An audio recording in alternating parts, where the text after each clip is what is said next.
Hi, my name's Mark, one of the pastors at Trillium. J.S. Bach once said, a long time ago, playing music's easy. You just got to play the right note at the right time. And I've spent the last number of decades trying to figure that one out. Like most students, like most players, I focus my attention on playing the right note. But over time, I've come to realize actually it's the right time that matters most. See, because if you play the right note at the wrong time, it's still the wrong note. It's really hard to get students to focus on the right time first before worrying about the right note. And I think that's true in life generally. We might take Bach's phrase and extend it outwards to life. Living life is easy. Just do the right thing at the right time. But there's the challenge too. When is the right time? Most of you are familiar with gardening enough to know that if you plant the right seed, the correct seed in the good soil, but at the wrong time, you usually are disappointed.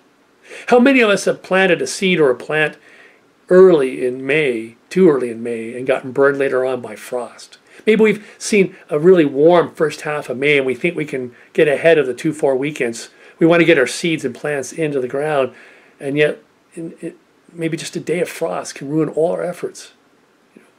We probably all understand that timing and when it comes to planting is critical. You plant too early or too late, and the results, as they say, are usually disappointing.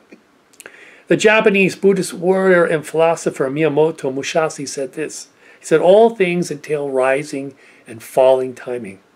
You must be able to discern this. Life is easy. Just do the right thing at the right time. But here's the challenge of that one. We tend to only use our rational mind to make decisions, to make even important life decisions.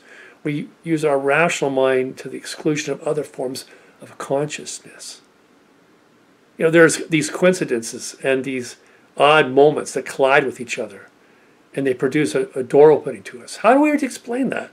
We meet a person at a certain moment that we shouldn't have otherwise rationally met, but there they are, and it seems like a doorway is open to us to a new part of life. I remember being at a pivotal moment in my life. I was about 20 years old. I was struggling with some really deep issues in my life, and it was a Wednesday afternoon at 2 p.m., and I'm channel surfing, and I come across PBS, and there's a program on. It's part of a series that spoke specifically to the pain I was in. I've always wondered what would have happened if I never come across that program. I ended up watching the whole 10-part series, and it changed my life, profoundly so. What would happen to my life if I hadn't discovered this program? But I did discover it.